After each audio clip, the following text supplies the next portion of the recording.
안녕하세요. 자, 오늘 형법 문제는요. 국가직 19년 국가직 문제, 동시범 문제 가져왔습니다.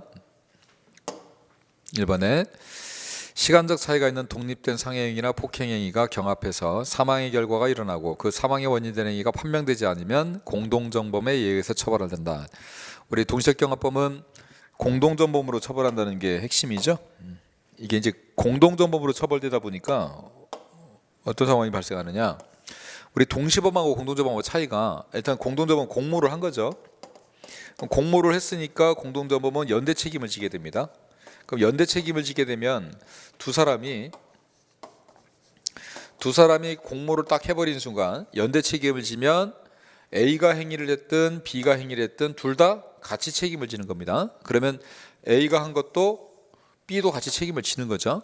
자, 이게 형법에서 말하는 공동정범인데, 이렇게 되다 보니까 형소법으로 가면 어떤 문제가 생기냐면요, 형소법에서 검사의 거중 책임이, 원래는 어떤 사람을 처벌하려면 이 사람이 그 행위를 했다라는 걸 증명을 해야 되는데, 공동정범이 되어버리면 검사는요 이 사람이 했다라는 걸 증명할 필요가 없습니다. 그냥 어떻게만 증명하면 되냐면요, 둘 중에 한 사람이 했다라는 것만 증명하면 어차피 연대 책임이니까, 그러면 검사의 거중 책임이 끝나버려요. 그러니까 어차피 얘가 하든 둘 다 연대 책임지니까 둘 중에 한 사람 때문에 그런 결과가 일어났습니다 라고만 해버리면 검사의 거중 책임이 끝나버립니다. 이게 공동정범의 특징인데, 지금 우리가 상해죄 같은 경우, 우리 대법원 이제 폭행까지 같이 포함시키지만, 이 상해죄의 동시범 특례를 보면 상해죄는 원래 동시범이죠. 이 동시범이 독립된 상해니까 동시범은 이렇게 가면 안 되는 거죠. 동시범은 두 사람이 공모를 한 적이 없죠. 공모를 한 적이 없기 때문에 연대 책임이 아닙니다. 개별 책임입니다. 이거는 개별 책임이고요. 당연히 개별 책임이기 때문에 검사는 거중 증명하려면 어떻게 해야 돼요? 이 사람을 처벌하려면 이 사람이 했다는 걸 증명해야 됩니다. 이 사람이 했다는 걸 증명해야지, 이 사람이 했다는 걸 증명하지 못하면 이 사람을 처벌할 수 없게 돼 있어요. 그러면 누가 했는지를 모르게 된다면, A인지 B인지를 모르게 된다면 의심스러울 때는 피고인의 이유로 가야 되기 때문에, A인지 B인지를 모른다면 A도 처벌을 못하고 B도 처벌을 못하는 경우가 생겨요. 결과에 대해서. 이게 동시범입니다. 원래 동시범은 개별 책임이고, 검사는 이 사람을 처벌하려면 이 사람 때문에 결과가 발생했다는 걸 증명해야 되는 게 동시범입니다. 근데 공동정범은 연대 책임이다 보니까 A가 했든 B가 했든 중요하지 않아요. 둘 중에 한 사람이 했으면 그것만 했다는 것만 확인되면 어차피 둘 다 연대 책임을 져야 됩니다. 자, 동시범하고 공동정범은 이렇게 차이가 나는데, 우리 법에서 상해죄의 경우는 동시범인데도 불구하고 공동정범으로 처벌한다고 이렇게 돼 있죠. 그럼 상해죄는 동시범이지만 연대 책임을 지는 것이 돼버리고, 검사는 증명 책임이 둘 중에 한 사람 때문에 다쳤다라는 것만 증명해버리면 둘 다 처벌해버리겠다는 뜻입니다. 그럼 이렇게 해버리면 어떤 문제가 생기냐? 억울한 사람이 하나 생길 수 있죠. 나는 공모도 안 했는데 왜 얘가 한 행위를 내가 처벌을 받아? 이런 문제가 생길 수 있다는 거죠. 자, 이거에 대해서는 그럼 어떻게 하냐? 네가 증명하라는 거죠. 네가 안 했다는 걸 네가 증명하면 그때 빼줄게. 하여튼 검사는 둘 중에 하나 때문에 일어났다는 것만 증명하면 되는 것이고, 억울한 사람은 네가 증명해서 나가. 이게 이제 우리 동시범의 상해죄의 동시범 특례가 되는 거죠. 그래서 공동정범에 예의의세한다라는 취지를 좀 알아두시고요. 두 번째, 처음에는 갑이, 그 다음에는 갑의 연락을 받고 온 을과 병이 함께 잡기를 물리친다면서 피해자의 팔과 다리를 붙잡고 배와 가슴을 손과 무릎으로 힘껏 누르고 밟아서 피해자가 사망에 이르렀습니다. 자, 이게 동시범이냐? 동시범은 아까도 얘기했지만 공동정범하고 다른 점이 공모를 안 했는 경우죠.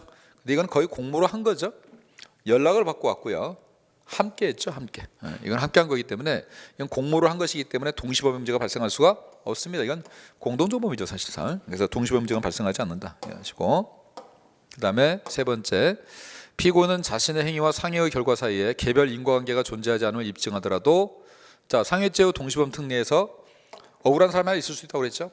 억울한 사람은 뭘 증명하면 돼요? 내가 한 행위하고 결과하고는 인과관계가 없다라는 걸 입증을 한다면 그 다음에는 벗어날 수 있는 거죠. 벗어날 수 없다는 틀린 거고요. 그래서 거중 책임이, 상해죄의 동시범은 거중 책임이 피고인에게 넘어간다고 그러죠. 동시범은. 자, 또 하나. 자, 상해와 폭행에 관한 특별 규정으로서 그 보호법익을 달리하는 강간치상죄는 적용할 수 없다. 우리 상해죄의 동시범 특례가 원래 상해의 결과가 발생한 것만 갖고 얘기하는데, 자, 우리 대법원은 이렇게 봅니다. 폭행이 있고 상해보다 앞에, 상해 뒤에가 사망이죠. 이렇게 해놓고요. 우리 대법원 뭐라고 하냐면 상해가 발생해도 상해죄의 동시범 특례, 폭행으로 인한 상해가 발생해도 동시범 특례, 상해로 인해서 사망이 발생해도 동시범 특례. 왜? 상해가 다 겹쳐 있다는 겁니다. 그래서 폭행치상, 상해치사 다 되고요. 심지어는 마지막으로 폭행으로 인해서 죽은 것도 인정을 합니다. 이렇게 결국은 폭행해서 죽은 것도 이걸 거쳐야 되기 때문에 다 상해가 걸쳐져 있다는 거예요. 폭행에서 상해가 발생한 거 상해 있죠? 상해에서 사망한 거 상해 있죠?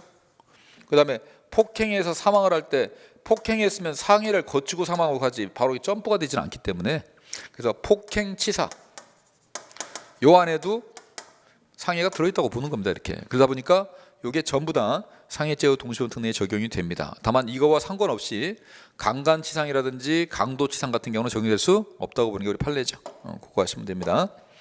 자, 그래서 우리 문제 같은 경우는 3번에 이 상해죄의 동시범 특례가 있다고 하더라도 본인 스스로가 자기가 한 게 아니라는 걸 입증하면 벗어날 수 있습니다. 그래서 문제는 3번이 틀렸네요. 자, 수고했습니다.